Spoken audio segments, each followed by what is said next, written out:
ધાંગધ્રામાં ગત ગુરુવારે તારીખ 2/4/2026ના રોજ શમશાનવાળા મેલડી માતાજીનો શ્રદ્ધા અને આસ્થાનું પ્રતીક એવો બોકડો કોઈ અજાણ્યા શખ્સો દ્વારા ચોરી કરવામાં આવ્યો હતો।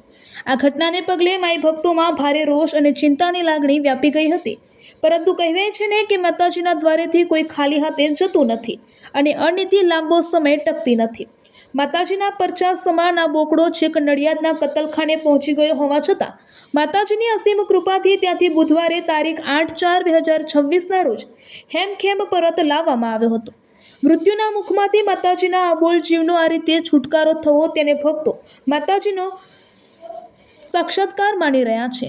બોકડો પરત આવતા જ ધાંગધ્રામાં મસાણી મેલડી માતાજીના મંદિરે ભક્તો દ્વારા હર્ષોલ્લાસ સાથે વધામણા કરવામાં આવ્યા હતા અને માતાજીના જયઘોષથી વાતાવરણ ગુંજી ઉઠ્યું હતું।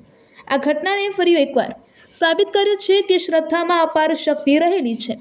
રિપોર્ટર ક્રાઇમ ન્યૂઝ મહેશ સોની, ધાંગધ્રા।